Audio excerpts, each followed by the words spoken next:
এবারে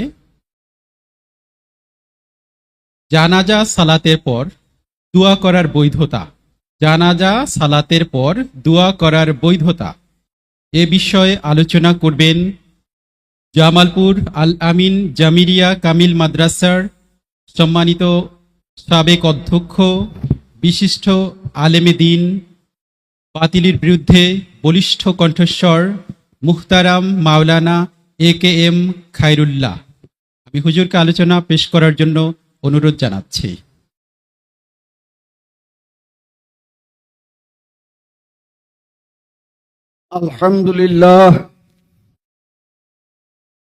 আলহামদুলিল্লাহ নাহমাদুহু ওয়া নুসাল্লি ওয়া নুসাল্লিমু আলা রাসূলিহিল কারীম, আম্মা বা'দ। قد قال الله تعالى في كلامه المجيد وفرقانه الحميد في شان حبيبه ومحبوبه آمرا ومخبرا: إن الله وملائكته يصلون على النبي يا أيها الذين آمنوا صلوا عليه وسلموا تسليما. اللهم سيدنا مولانا محمد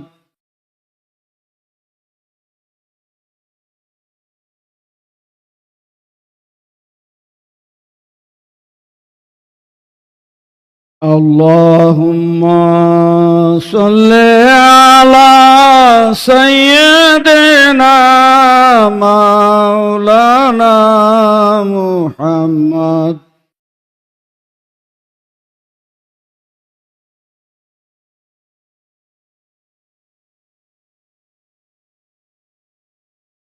বাড়ি বাড়ি করো বান্দা, এ বাড়ি যে তোমার না,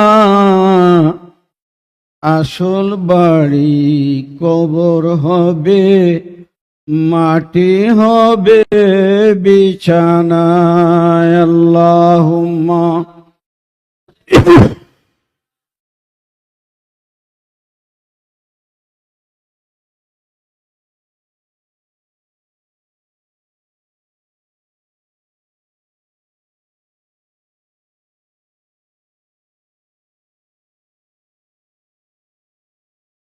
अम्मा बाद,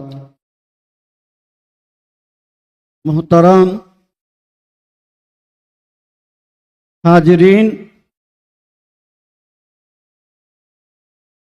मोहतरम मकाम वाजिबुल एहतराम,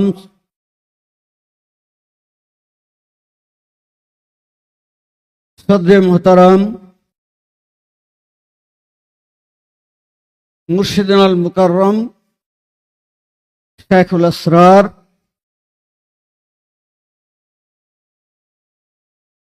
মাদ্দাজুল্লুহুল আলী, মহান রব্বুল আলামিনের দরবারে অশেষ শুকরিয়া। পবিত্র ঈদ এ মিলাদুন নবী সাল্লাল্লাহু আলাইহি ওয়াসাল্লামের এই নুরানি ইমানি 12 দিন ব্যাপী আজিমুশান মাহফিলের দ্বিতীয় দিনে আমরা শরীক হতে পেরেছি। সবাই বলুন আলহামদুলিল্লাহ।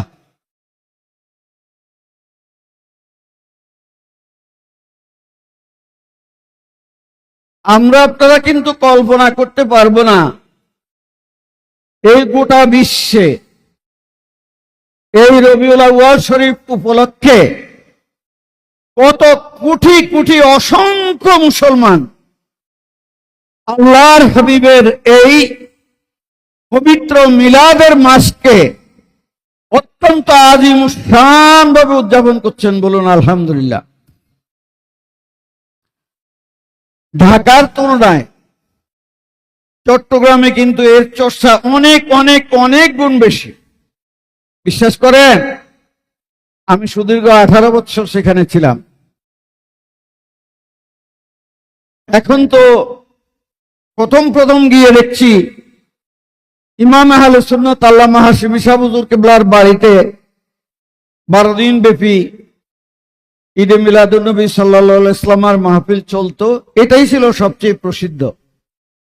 কিন্তু বর্তমানে আমার জানা মতে শতাধিক কেন্দ্রে 12 দিন ব্যাপী মাহফিল চলে, বলুন আলহামদুলিল্লাহ। আর চট্টগ্রামের এমন কোন পাড়া নাই যে পাড়ায় ঈদে মিলাদুন্নবী উপলক্ষে এই রবিউল আউয়াল মাস, রবিউল সানি মাস পর্যন্ত ঈদে মিলাদুন্নবীর মাহফিল চলতেই থাকে, চলতেই থাকে, চলতেই থাকে, বলুন আলহামদুলিল্লাহ। আমি যে বাড়িতে ভাড়া থাকতাম, আসাদ চৌধুরী বাড়ি বলে, আমাদের ওই যে সালাউদ্দিন কাদের চৌধুরীদের বাড়ি ওই গ্রামে, ওখানে ওরা একদিনের মাহফিলে দুইটা গরু, কিন্তু প্রত্যেকটার দাম 1,30,000, 35,000 বা 1.5 লক্ষ টাকা, বলুন আলহামদুলিল্লাহ।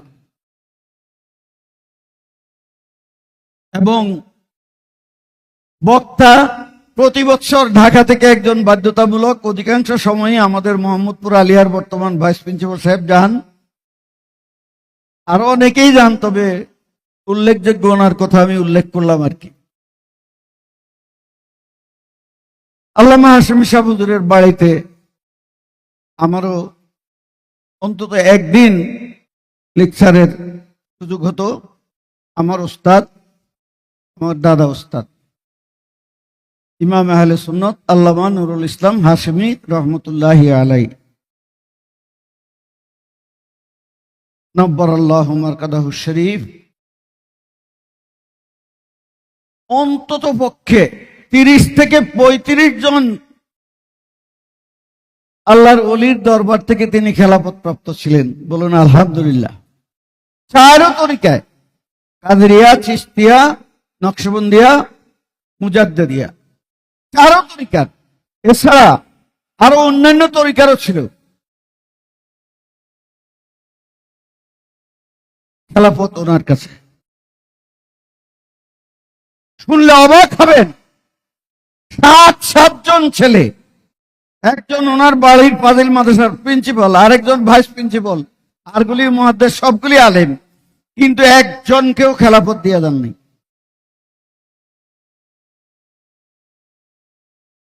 ওনার কাছে 35টা খেলাফত, একজন ছেলেকেও তিনি খেলাফত দিয়ে যান নাই। উত্তরাধিকার সূত্রে খেলাফত সবাই বিশ্বাস করে না। বাবা চলে গেলে আপনারা অনেক দরবারের খবর জানেন, যেখানে বর্তমানে শতাধিক পীর, কি বলেন ঠিক কিনা, ছেলের দিকের, মেয়ের দিকের, নাতি পুতি, প্রপুতি প্রপুত্র, সব পীর আছে না? এরকম দরবার আমাদের বাংলাদেশেও আছে, ভারতেও আছে, পাকিস্তানেও আছে।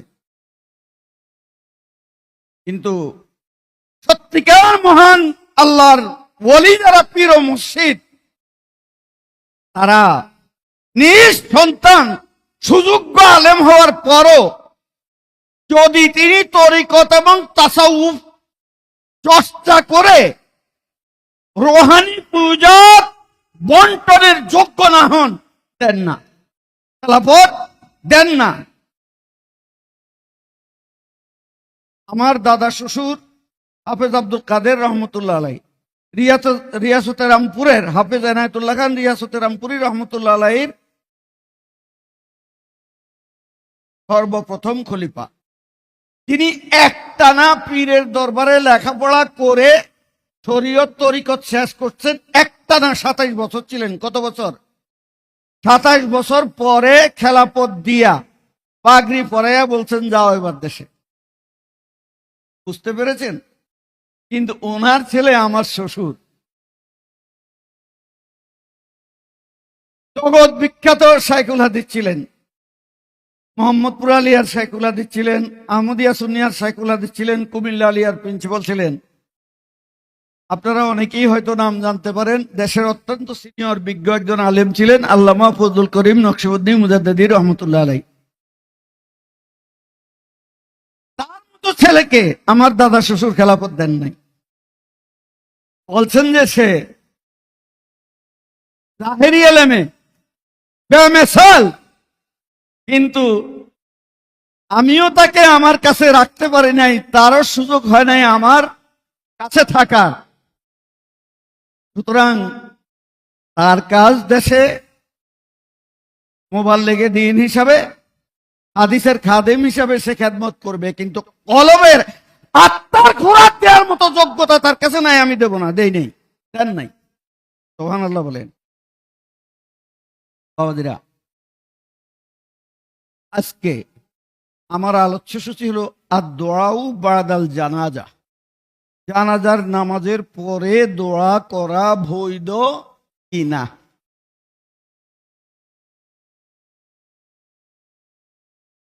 কি বলছি? জানাজার নামাজ। কিসের নামাজ? আরবিতে বলা হয় সলাতুল জানাজা। ফিকহের কিতাবেও বলছে সলাতুল জানাজা, হাদিসের কিতাবেও বলছে সলাতুল জানাজা। কতগুলো বেকুব জুব্বলা মৌলবী বলে যে জানাজার নামাজই দোয়া, সুতরাং এরপরে আর দোয়া নাই, বেদাত, শিরক, হারাম। কথা বুঝে আসছে? আমি যে এলাকায় থাকি, মিজমিজি দক্ষিণ পাড়া, এই মিজমিজিতে হাজী আব্দুল সামাদ মাদ্রাসা, সিনার পিসা হুজুরের একজন খাদেম হাজী আব্দুল সামাদ, তিনি এখনো বেঁচে আছেন, খুব অসুস্থ, তিনি এই মাদ্রাসাটা করেছেন। আমার একজন ছাত্র ওই মাদ্রাসার একবারে ওর জীবনের চাকরির প্রথম হয়েছে সেখানে সহকারী মৌলভী হিসাবে, তার থেকে ভাইস প্রিন্সিপাল, তার থেকে প্রিন্সিপাল, গত প্রায় বছরের কাছাকাছি সময় হয়ে গেছে, মারা গেছে।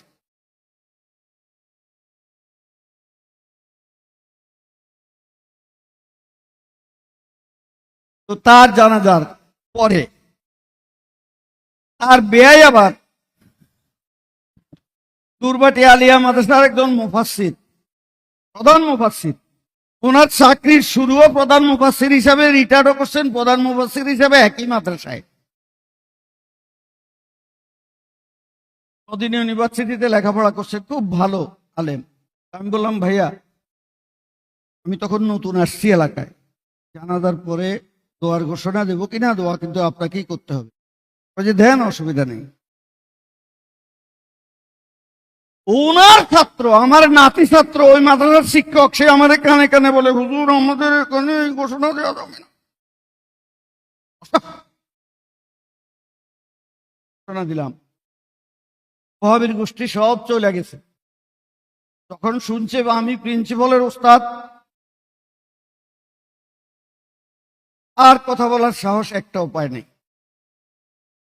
কারণ আটানা সেরানার যে সমস্ত ওহাবী মৌলবী, এরকম 2-4 হাজার আমাদের পকেটের পিছিয়ে দিয়ে থাকে, আমরা এগুলির মূল্যায়ন করি না।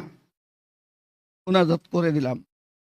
এখন কত হলো, আমি যে করলাম এবং করাইলাম, এতগুলি মৌলবীকে শতাধিক, যেহেতু উনি প্রিন্সিপাল, গোটা নারায়ণগঞ্জের বিভিন্ন মাদ্রাসার প্রিন্সিপাল এবং সিনিয়র শিক্ষকরা আসছে না, ইমাম খতিব আসছে না, সবাই আসছে। আমার শক্তিটা কি? আমার শক্তি হলো আন আবি হুরায়রা রাদিয়াল্লাহু তাআলা আনহু قال سمعت رسول الله صلى الله عليه وسلم يقول, হযরত আবি হুরায়রা রাদিয়াল্লাহু তাআলা আনহু বলেন, আমি রাসূল পাককে বলতে শুনেছি, কি, ইযা সাল্লাইতুম আলাল মাইয়িত, যখন তোমরা মাইয়িতের উপরে সালাতে জানাজা পড়ো, জানাজার নামাজ পড়ো, ফাখলিসুলাহু দুআ, তোমরা নিষ্ঠার সাথে, আন্তরিকতার সাথে তার জন্য দোয়া করো। এটা হলো আমার রাসূলের কওল, তিনি আদেশ করেছেন, বলেছেন। কত হলো যে তিনি নিজে প্র্যাকটিক্যাল করেছিলেন কিনা। এবার আমি ফেলে রাসূলে আসি। রাসূলে পাকের আমল ব্যক্তিগত জীবনে তিনি করেছেন কিনা দোয়া। তো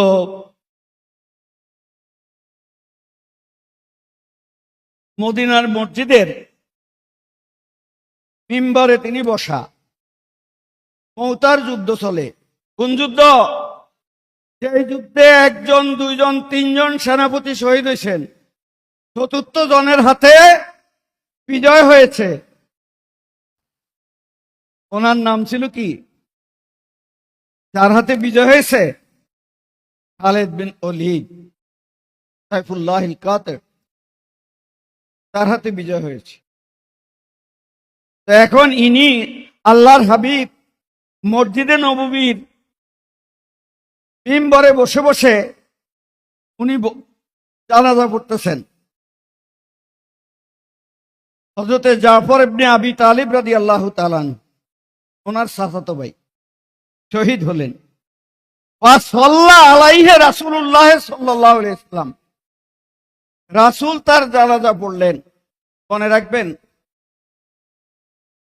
আমাদের জন্য হানাফি মাযহাবে গায়েবী জানাজা জায়েজ নেই, কিন্তু আল্লাহর রাসূল নাজ্জাশীর জানাজা পড়ছেন। আল্লাহ রাসূল জাফর ইবনে আবি তালিব মুতায় তিনি মদিনায় বসে জানাজা পড়েছেন, কারণ আল্লাহর রাসূলের জন্য গায়েব কোনো কিছু ছিল না, রাসূলের সামনে উপস্থিত। বলুন সুবহানাল্লাহ।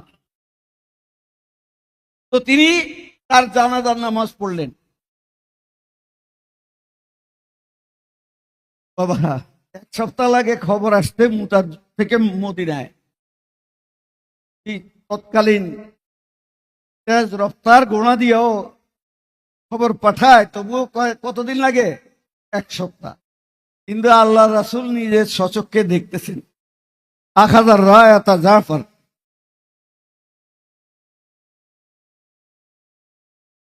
এক হাত কেটে গেছে, আর এক হাতে ধরছেন কি? নিয়ম ছিল সেনাপতির হাতে কি থাকবে? পতাকা। এটাও যখন, ওই হাতও যখন কেটে গেছে, এবার 2 বাহু দিয়া ধরে রাখছেন। যাক, তিনি শহীদ হয়ে গেলেন। আল্লাহ রাসূল তার শাহাদাতের খবর দিলেন সাহাবায়ে কেরামকে, তাদেরকে নিয়ে জানাজার নামাজ পড়লেন। বলুন আলহামদুলিল্লাহ।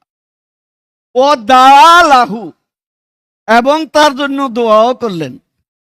বলেন না আলহামদুলিল্লাহ। এরপরে কি বললেন? তুম্মা ক্বাল, এরপরে বললেন ইস্তাগফিরু লিআখিকুম ফাইন্নাহু শাহীদ, তোমরা তোমাদের ভাই জাফরের জন্য দোয়া করো, কেননা তিনি শহীদ হয়ে গেছেন। বলেন আলহামদুলিল্লাহ। বাবা, আসলে কি শহীদ দোয়ার মুহতাজ? আসলে শহীদদের জন্য দোয়া লাগে না, আমাদের করতে হয়। আল্লাহ রাসূল করেছেন। এখন আল্লাহ রাসূল শুধু শহীদ ঘোষণা দেন নাই, বলেন যে দাখালাল জান্নাহ, তিনি জান্নাতে প্রবেশ করেছেন অলরেডি। করে কি করতেছেন? ইয়াতিরু ফিল জান্নাতে বিজানাহাইনি, তাকে আল্লাহ 2টা ডানা দিছেন। যেহেতু 2টা হাত কাটা গেছে, আল্লাহ রাস্তায় 2টা হাত দিয়ে দিছেন, এই জন্য খোদা তাকে 2টা ডানা দিছেন। পাখির যেমন 2টা ডানা, হযরতে জাফর বিন আবু তালেবকে আল্লাহ 2টা ডানা দিছেন। এটা দিয়ে তিনি বেহেশতের মধ্যে উড়ে বেড়ান। পাখিরা যেমন ওই যে ঝালর আছে না, ঝালরের মধ্যে বসে, ওনারা সেখানে বসেন। সকল শহীদরা এই সবুজ পাখির আকারে বেহেশতের মধ্যে ঘুরে বেড়াচ্ছেন, আরাম করতেছেন। এই বর্ণনাটা ইমাম বাইহাকি দিয়েছেন, এবং ইমাম আহমদ বিন হাম্বল মুসনাদে ইমাম আহমদের মধ্যে দিয়েছেন। বলুন আলহামদুলিল্লাহ। তাহলে আমাদের রাসূল নিজে জানাজার পরে কি করছেন? এবং দোয়া করার আদেশও দিছেন। কোন ওয়াহাবি মৌলবী যদি এটা নিয়ে বিতর্ক করতে আসে, আপনি টাইটেল পাস কিনা, আপনি মুহাদ্দিস কিনা, আপনি মুফাসসির কিনা, এটার কোনো দরকার নাই। আপনি বাবার গোলাম দাঁড়াই দেবেন বলে, মৌলবী তুমি কি বুখারী পড়ছো? মুতার যুদ্ধের শহীদদের জানাজা আমার নবী পড়ছেন, তারপরে দোয়া করছেন এবং সবাই দোয়া করতে বলছেন। তুমি কি পড়ো নাই? এর একটা ধমক দিবেন, দেখবেন যে মৌলবী কাইট হয়ে গেছে। কথা বুঝে আসছে? আপনাকে টাইটেল পাস করতে হবে না, আমার বাবার গোলাম হলে চলবে।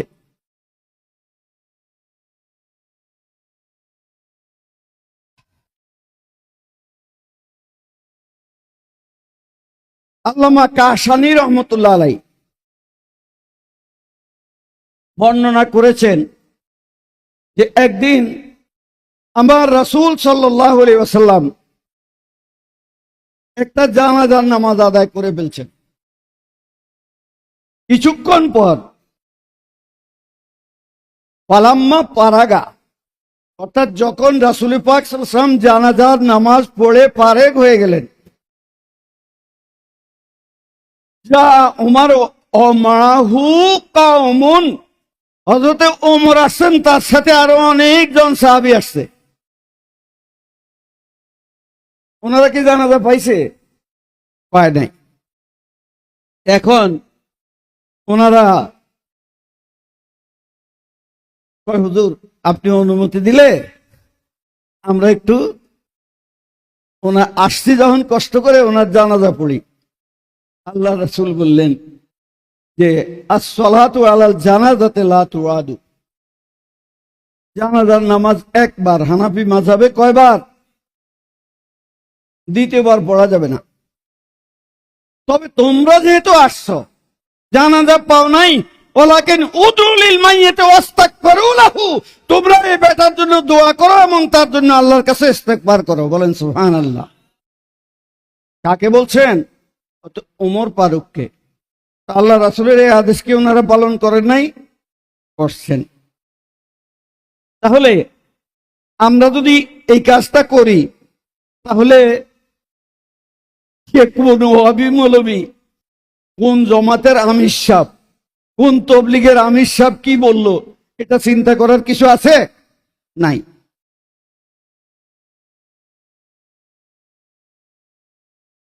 আবার আল্লাহ রাসূল শুধু দোয়া করো এটাই বলেন নাই, কি দোয়া করবে সেই দোয়াটাও শিক্ষা দিচ্ছেন। বলেন আলহামদুলিল্লাহ। عن واصلة بن الأسقى رضي الله تعالى عنه قال صلى بنا رسول الله صلى الله عليه وسلم على رجل من المسلمين, আমাদেরকে নিয়ে রাসূলুল্লাহ সাল্লাল্লাহু আলাইহি ওয়াসাল্লাম একজন মুসলিম ব্যক্তির জানাজা পড়লেন। ফাসামিতুহু ইয়াকুলু, ওয়াসিলা বিন আসকা বলেন, জানাজা পড়ার পরে আল্লাহর নবীকে বলতে আমি আমার এই কান দিয়ে শুনেছি। বলেন আলহামদুলিল্লাহ। কি?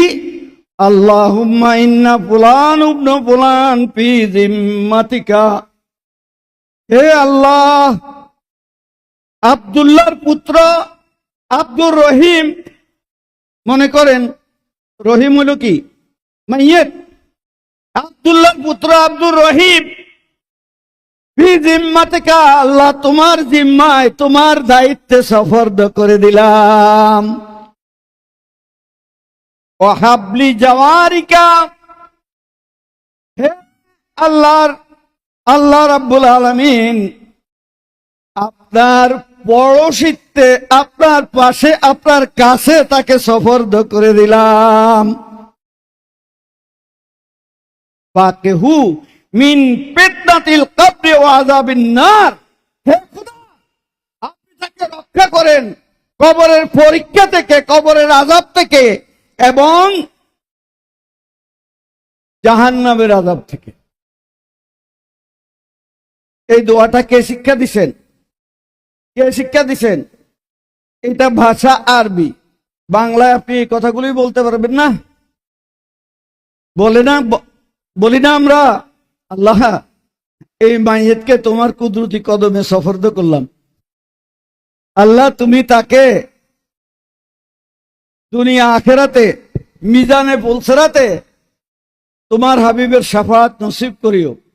আল্লাহ তার জীবনের গুনাহ খাতা মাফ করে দিও। আল্লাহ তাকে জান্নাতুল ফেরদাউস নসিব করিও। বলি না? এটা কার শিক্ষা? কার? আমার রাসূলের শিক্ষা।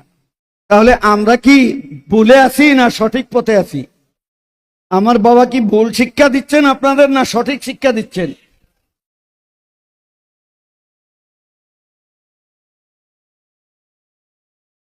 এরপরে আসি, ওই যে গতকাল আমাদের মাওলানা আবুল বাশার সাহেব বেদাতের কথা বলতে গিয়ে খোলাফায়ে রাশিদিনের কথা বলছেন না।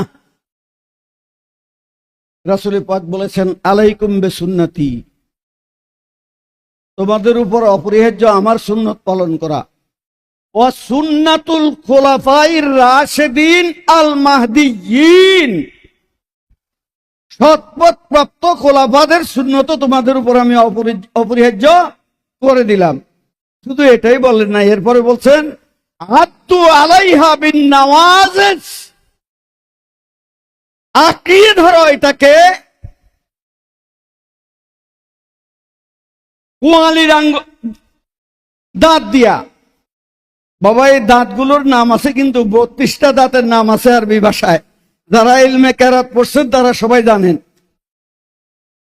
তাদাদ দাঁতু কি কুলতি সার দো থানায় সার और रुबाई हैं दो दो, है अनियाब सार और बाकी रहा 12 के कुर्रा अदरास कहते हैं उन्हीं को। আদ্রাস হলো এই দাঁতগুলো, যে দাঁতগুলো একটু চওড়া, গরুর হাড্ডি, মুরগির হাড্ডি, মাছের মাথা, যা কিছু এটার নিচে যান এটা সব পিছিয়ে। কথা বুঝে আসছে? এই জন্য এই দাঁতটার নাম হলো কি? পিসান্না দাঁত। আর এগুলিরে ধারালো করে দিয়েছেন যাতে আমরা কামড়ায় আলাদা করতে পারি। সবগুলি এইরকম হইলে আমরা কি এটারে পিষতে পারতাম? পারতাম না। তো বলছেন এই দাঁতের দিয়া যদি কেউ কিছু কামড়াইয়া ধরে, এই দাঁতগুলি যেহেতু ধার, যদি হাতটা জোর করে টান দেয় গোস্ত থাইকা যাবে, হাড্ডিটা বাইরে চলে যাবে। কথা বুঝে আসছে? কিন্তু এইটা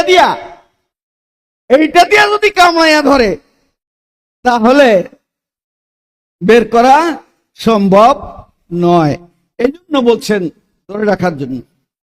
তো হযরতে আলী রাদিয়াল্লাহু তাআলা আনহুর আমল বলতেছি, তিনি চতুর্থ খলিফায়ে রাশেদ। চতুর্থ খলিফায়ে রাশেদ। আন্না আলিয়ান রাদিয়াল্লাহু তাআলা আনহু সাল্লা আলা জানাজাতিন,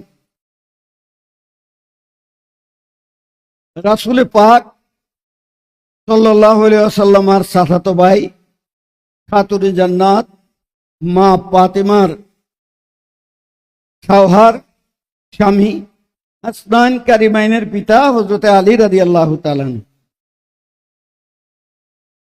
জানাজা পড়ছেন। কখন?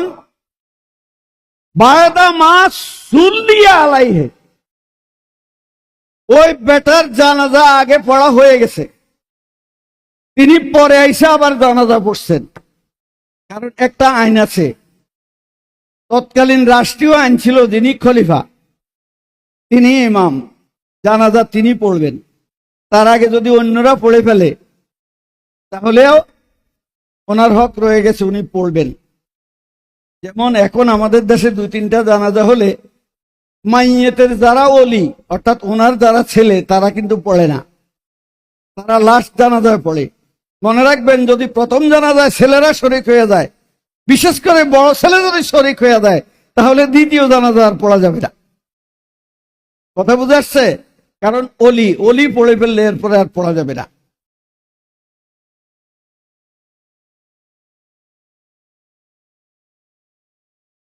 তো হযরতে আলী রাদিয়াল্লাহু তাআলা আনহু জানাজা পড়ছেন এবং তারপরে কি করছেন?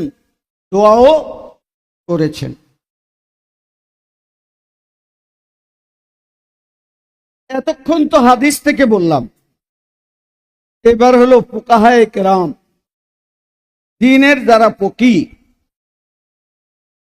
তোর মধ্যে ইমাম আজম, ইমাম আবু হানিফা, ইমাম শাফিঈ, ইমাম আহমদ ইবনে হাম্বল, কয়জন হলো? 3 জন ইমাম। কয়জন ইমাম? 3 জন। আমাদের মাযহাবের ইমাম কয়জন? 4 জন, তোর মধ্যে 3 জন।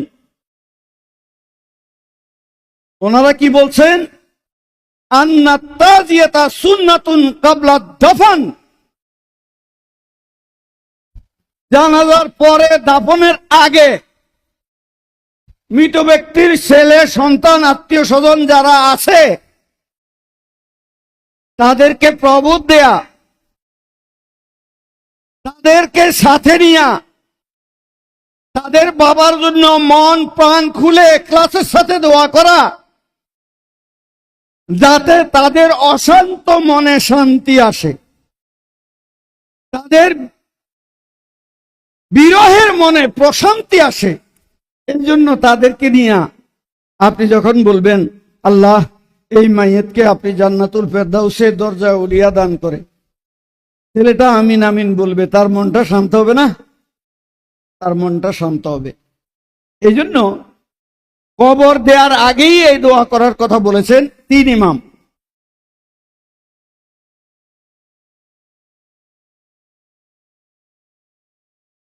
বিরুদ্ধবাদীরা যতই বিরোধিতা করুক, ইমাম আবু মুহাম্মদ ইবনে হাজম বলছেন জামিউল হানাফিয়া, সমস্ত হানাফিরা মাজমুউনা আলা আন্না যায়িব আল হাদিসে আওলা ইনদাহু মিনাল কিয়াস ওয়ার রায়।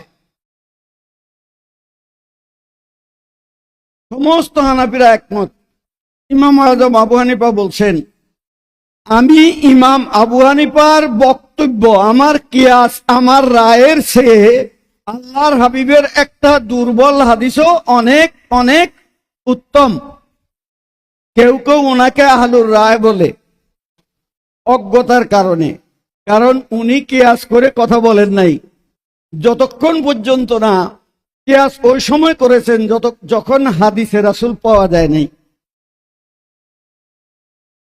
ওই যে কালকে মৌলানা আবুল বাশার সাহেব বলছেন না যে মুআয ইবনে জাবালকে রাসূল পাক ইয়ামানের গভর্নর করে পাঠাইতেছে, উনি রওনা করতেছেন, এদিকে আসো, তুমি যে যাচ্ছ, তোমার যে ওখানের কাজী বানালাম, বিচারক বানালাম, তুমি কি দিয়া ফয়সালা করবা?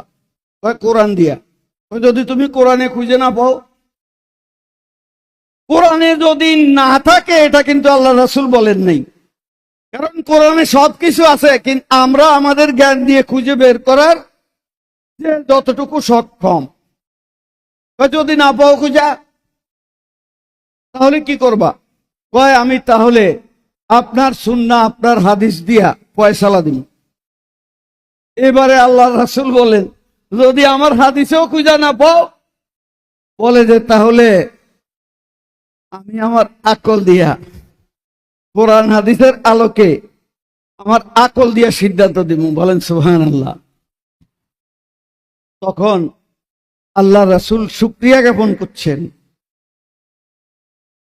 আলহামদুলিল্লাহিল্লাযী ওয়াফাকা রাসূলা রাসূলিহি।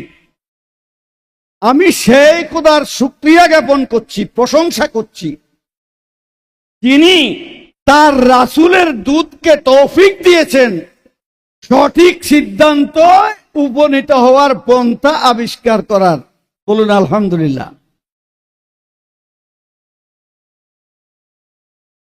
আজকে আমি কিন্তু খুব অসুস্থ।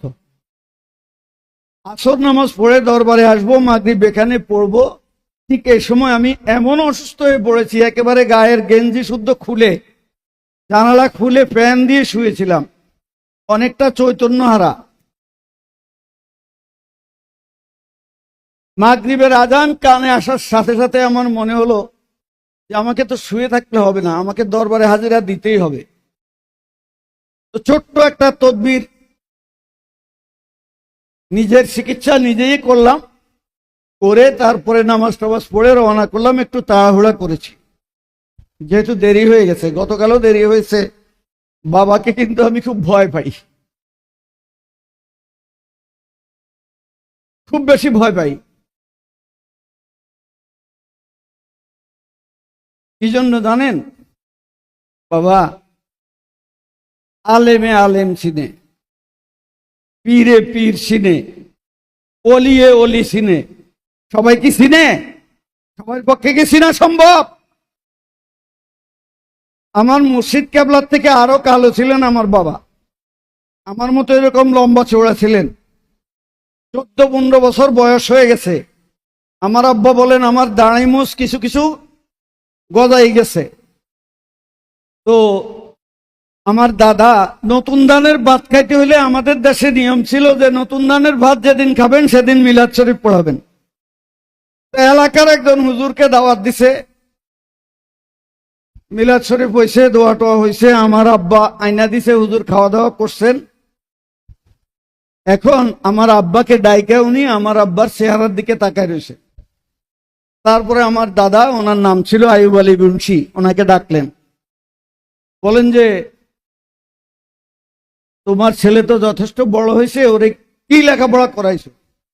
হুজুর কোথায় লেখাপড়া করাবো, এখানে তো লেখাপড়া করার কোনো প্রতিষ্ঠান। ব্রিটিশ পিরিয়ডের কথা বাবা, ব্রিটিশ পিরিয়ডের। কারণ আমার বাবা ব্রিটিশ পিরিয়ডেই কামিল পাস করছে। তাও আমরা তো কামিল পাস করছি 20-22 বছর বয়সে, উনি কিন্তু 30-এর পরে করছে। কারণ হলো উনি তো 14-15 বছর বয়স পর্যন্ত কোনো লেখাপড়াই করে নাই, প্রতিষ্ঠান নাই, পড়াই না মানুষ নেই, শিখবেন কার কাছে, পড়বেন কোথায়? কথা বুঝে আসছে? তো হুজুর আমার দাদাকে বলেন, আইয়ুব আলী মুন্সি, তোমার ছেলের কপালের ভিতরে ইলমের নূর চমকায়, তোমার ছেলেটা আমাকে দিয়ে দাও, এই ছেলেটাকে আমি লেখাপড়া করাবো। বলেন আলহামদুলিল্লাহ। ইন্নালিল্লাহ ভাইয়া। তো আমার আব্বাকে দাদা বলে যে বাবা তুমি লেখাপড়া করবা? হ্যাঁ করব। তো হুজুর কয় তোমাকে যদি আমি আজকে এখন আমার বাড়িতে নিয়ে যাই তুমি যাবা? তো যাব। এই হুজুর নিয়ে গেছে, নিজে পড়ান শুরু করছে। তৎকালীন যুগে 7ম শ্রেণীতে পরীক্ষা, ওইটা হাফতমের পরীক্ষা, হাফতম সেন্টার পরীক্ষা। এখন যেটা মেট্রিক পরীক্ষা, দাখিল পরীক্ষা, তৎকালীন যুগে হাফতমের পরীক্ষা হইতো। এই হাফতম পরীক্ষা দেওয়ার যোগ্য করে শুধু আমাদের চাঁদপুর ডিস্ট্রিক্টে একটা মাদ্রাসা ছিল, চাঁদপুর ওসমানিয়া মাদ্রাসা। সেই মাদ্রাসায় নিয়ে হুজুর নিজে ভর্তি করে দিছে আমার বাবাকে। বলেন না আলহামদুলিল্লাহ। তাহলে একজন ছেলের কপালের ভিতরে আমার আব্বার ওস্তাদ যিনি, উনি ওই ছেলের কপালের ভিতরে এলেমের নূর দেখছেন। কিসের নূর? আপনারা তো অনেকেই জানেন, আমি বলছি। বাবাজান কেবলা আমার ছাত্র। আমি ওনার চেহারার দিকে প্রথম নজর যখন দিয়েছি, ওই প্রথম নজরেই আমি ওনার কপালের ভিতরে মারফতের নূর দেখেছি, মারফতের নূর। সেই জন্যই আমি ওনার কাছে সারেন্ডার করছি। বলছি না গতকাল, সাইকুল হাদিস আজিজুল হকের মতো মানুষকে কিয়াম করাইয়া দিছি আধা ঘন্টা পর্যন্ত। এইরকম মাথা ভাঙ্গা মৌলবী যাত্রার কাছে কিন্তু মাথা দেয় না, দেয়।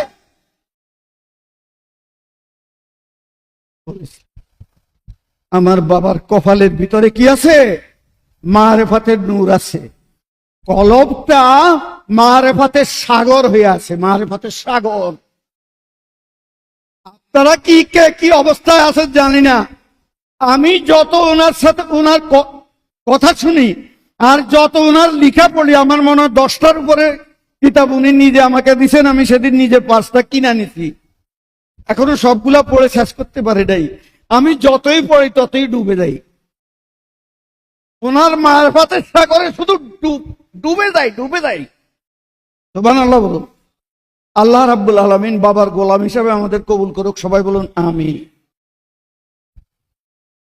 উহুদ যুদ্ধে হযরত সাদ ইবনে মুআয রাদিয়াল্লাহু তাআলা আনসারদের সর্দার। কার সর্দার? এই হযরতে সাদ ইবনে মুআয রাদিয়াল্লাহু তাআলা আনহু আহত হলেন। ওনার শরীর থেকে এমন রক্ত প্রবাহিত হয়েছে যে এক তাবু থেকে, ওনার তাবু থেকে পাশের তাবুতে পর্যন্ত ওনার রক্ত চলে গেছে। উনি ইন্তেকাল করলেন।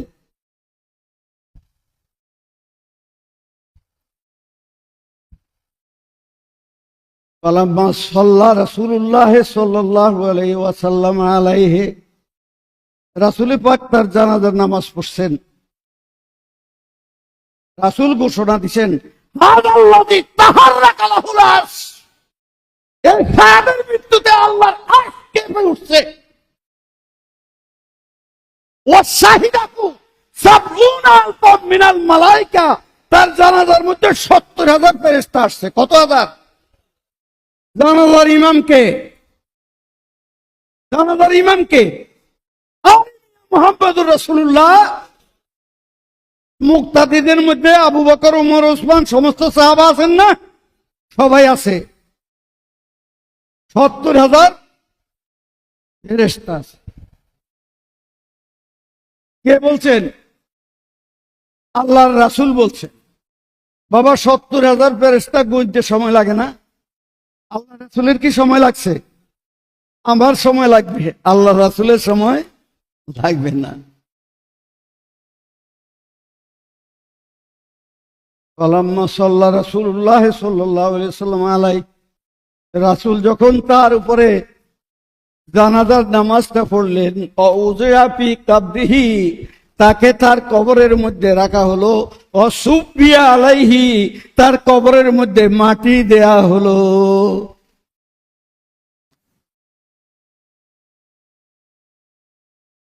কবরের মধ্যে যখন মাটি দেয়া হয়েছে, এইবারে ইসবাতে কবরে আযাবের মধ্যে এই হাদিসটা আনছে। এই জন্য অনেক গাধা মৌলবীরা বলে ওতে সাদ রাদিয়াল্লাহু তাআলা আনহুর কবরে আযাব হয়েছিল। কি হয়েছিল?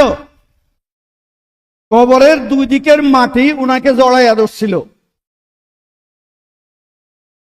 আল্লাহ রাসূলও বলছেন, কাদ দাকাত আলাইহিল আরদু, জমিনটা তার উপরে সংকুচিত হয়ে গেছে। অন্য হাদিসে বলছেন, লাকাদ দুম্মা দুম্মাতান, দুই দিক থেকে আটকাইয়ে ধরছে। রাসূলুল্লাহ সাল্লাল্লাহু আলাইহি ওয়াসাল্লাম তাবিলান, রাসূল পাক দীর্ঘ সময় যাবত সুবহানাল্লাহ বললেন। ওয়াসাব্বাহনা তাবিলা, সাহাবায়ে কেরাম বলে যে আমরাও দীর্ঘ সময় সুবহানাল্লাহ বললাম।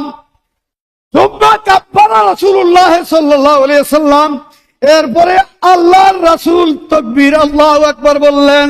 ফাকাব্বারনা তাবিলা, আমরাও দীর্ঘ সময় যাবত আল্লাহু আকবার পড়লাম। রাবিয়া হাদিস বলতেছেন আর কি। আল্লাহর রাসূল বলেন, সুম্মা ফুররিজান, তার কবরটা যে ছোট হয়ে আসছিল, এটা সম্প্রসারিত হয়ে গেছে।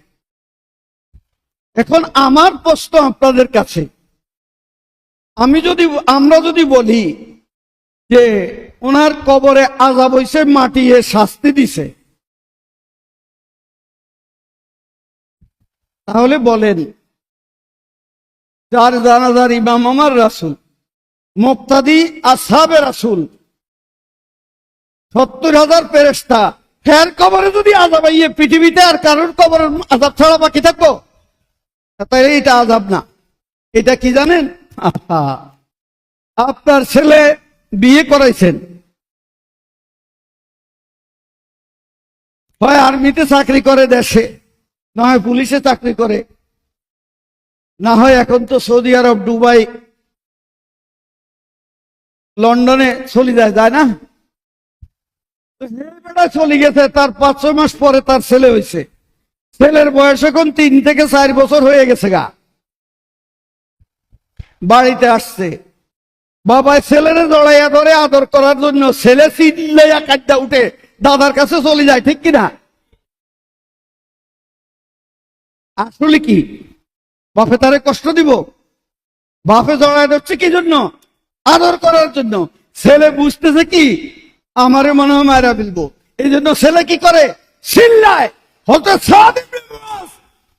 জীবনভর শুনছেন কবরের মধ্যে আযাব আছে, আসলে উনাকে কবরে রাখার সাথে সাথে কবরের মাটি উনাকে আদর করে জড়াইয়া ধরছে। বলুন আলহামদুলিল্লাহ। আদর করে জড়াইয়া ধরছে, যেহেতু এটা কবর, এই জন্য উনি ভয় পাইছেন, ভয় পাইয়া উনি চিল্লান শুরু করছে। বলেন না সুবহানাল্লাহ। তো আমার রাসূল উপরে যতটুকু দেখে মাটির নিচে ততটুকু দেখে। আমরার মতো মানুষ হলে দেখে? হ্যাঁ। কালকে একজনের সাথে আলাপ করছি, ফরিদাবাদ মাদ্রাসায় উনি পড়ছেন, মনে হয় কি আমাদের আবুল বাশার সাহেবের সাথেই আলাপ করলাম। তো ওখানে একজন শাইখুল হাদিস ছিলেন, আব্দুল হাফিজ নাম। কি নাম? ওনার এক হাত কাটা ছিল, এতটুকু ছিল হাত। আমার তখন জুয়ানকাল, মোহাম্মদপুর আলিয়ার টিচার, মনে হয় এখনো বিয়া শাদিও করিনি। ফরিদাবাদে একটা কাজে গেছি, ওনার মাদ্রাসায় গেছিলাম, শাইখুল হাদিসের রুমে গেলাম, ওনার সাথে অনেকক্ষণ কথা হয়েছে। তো বাবা, এই আলেমরা এরা বলে যে ওনার পেশাব থেকে পবিত্রতার ব্যাপারে একটু ত্রুটি ছিল, এই জন্য ওনার কবরে আযাব হয়েছে। বলেন নাউজুবিল্লাহ।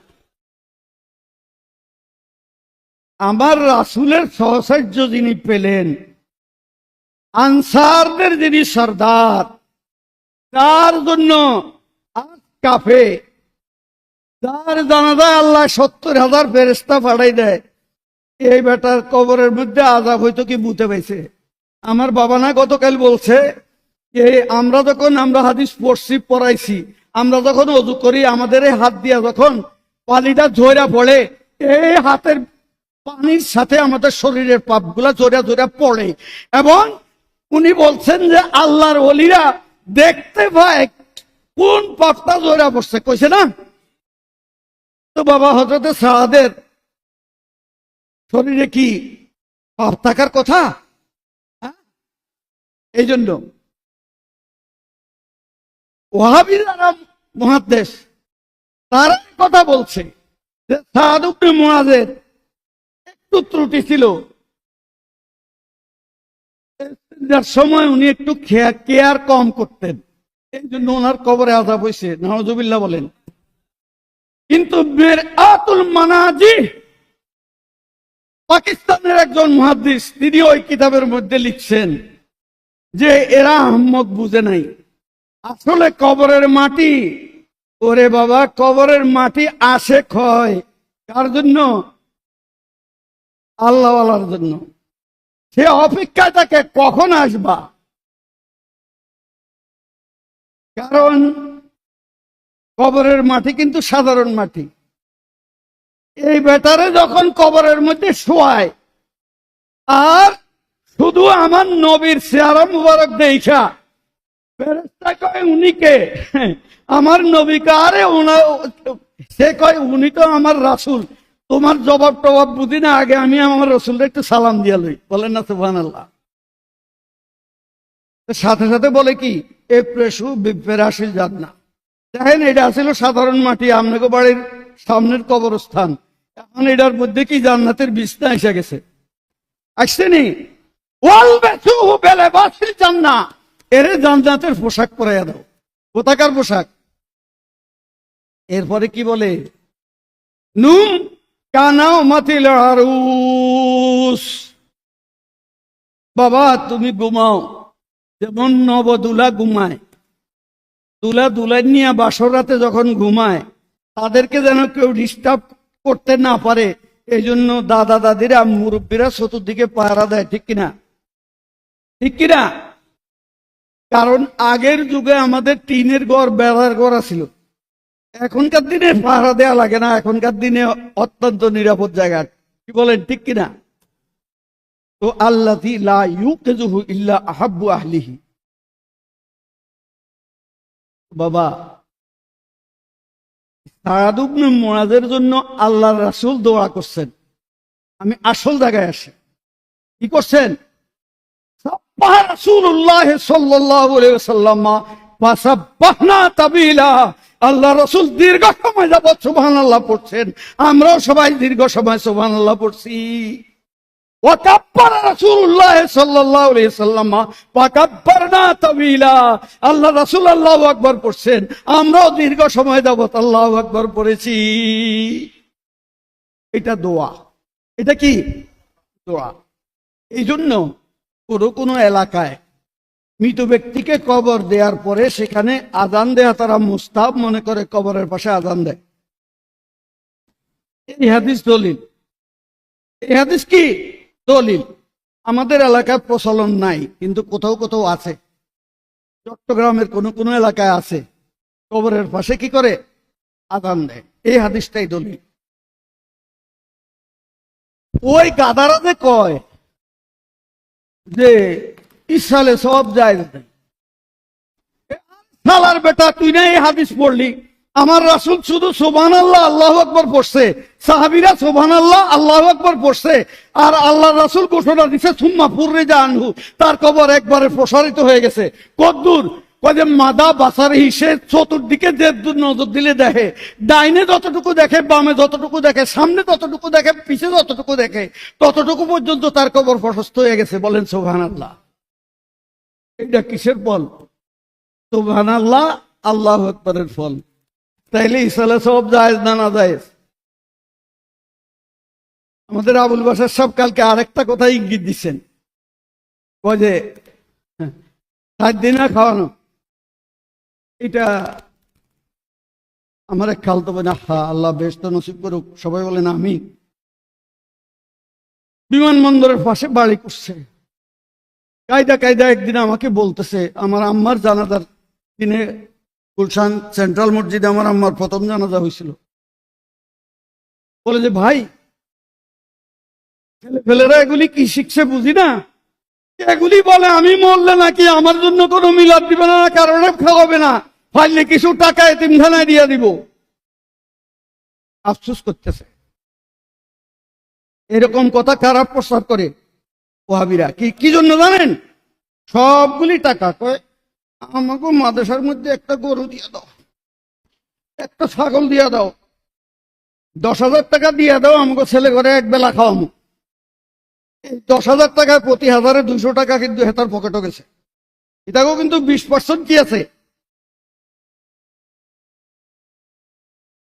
বুঝছেন কথা? এই জন্য খাওয়াবে না। আর আল্লাহ রাসূল কি বলছেন? আমার বড় ভাই, আমরা 3 ভাই। বড় ভাই আল্লাহ দিলে ফিলার রোকন, বুঝছেন কথা? দেশে অনেক রোকন আছে না, অনেক পিলার আছে না, ওই ফিলার হয়ে গেছে। আমার বাবা বহুত চেষ্টা করছেন, ফিরাইতে পারেন নাই, শেষ পর্যন্ত বলছেন এটা আমার মোরতাদ হয়ে গেছে। আমার বাবা নিজে ঘোষণা দিয়ে গেছেন এটা আমার মোরতাদ হয়ে গেছে। এখন মিলাদ পড়ামু, মানুষের খাওয়ামু, না এতিমখানায় কিছু টাকা দিয়ে দাও। কথা বুঝে আসছে? আমি বুখারীর হাদিস পড়ছি, একটা হাদিসের টিকায় এই কথা লেখা আছে, এই খাবারটা জায়েজ নাই, এটা বেদাত, এটা হারাম। আমি কই আপনি মায়ের কাছে মামার বাড়ির কিচ্ছা কেন বলতে আইছেন? আপনি জানেন আমি 30 বছর দোকানে পড়াই, আপনি আমার বড় ভাই, আপনি হাইস্কুলের হেডমাস্টার, আপনি একজন গ্রাজুয়েট, আপনি বিএ, আমার সামনে আপনি বুখারীর হাদিসের কথা বলতে আইছেন? আপনি কে? আমার রাসূল কি বলছে জানেন? উফ আতিমুত্তরাম, মানুষদেরকে খানা খাও, মানুষদেরকে কি করো? আতিথেয়তা করো। ওয়াফশুস সালাম, বেশি বেশি সালাম দাও। কয়টা কাজ? 1 নম্বর কাজ হলো আতিথেয়তা, 2 নম্বর কাজ হলো কি? বেশি বেশি সালাম। আমরা দোয়া করি না জান্নাতের জন্য? আল্লাহ রাসূল কি বলতে জানেন? তু রাসূল জানান, তোমাদেরকে জান্নাতের উত্তরাধিকার করে দেয়া হবে। কি করে দেওয়া হবে? উত্তরাধিকার করে দেওয়া হবে। জান্নাত আমাদের প্যাটার্নাল প্রপার্টি হয়ে যাবে। আমার ছেলে যখন আমার জন্য খাওয়াবে, আমি যখন আমার মা বাবার জন্য খাওয়ামু, দোয়া করবো, ইসালে সব করবো, তখন আর জান্নাতে যাওয়ার জন্য কারোর পারমিশন লাগবে না। কারণ প্যাটার্নাল প্রপার্টি যেটা, আমার বাবার সম্পদ যেটা, এটা পাইতে আমার জন্য কোনো কাগজপত্র লাগবে না, কারোর পারমিশন লাগবে না, কিচ্ছু লাগবে না। তুই রাসূল জানান, আমার রাসূলের ঘোষণা, খাওয়াও, সালাম দাও, তোমার জন্য, তোমাকে তোমার প্যাটার্নাল প্রপার্টি করে দিলাম জান্নাত। ওয়া আখিরু দাওয়ানা আলহামদুলিল্লাহি রাব্বিল আলামিন। আসসালামু আলাইকুম ওয়া রাহমাতুল্লাহি ওয়া বারাকাতুহু।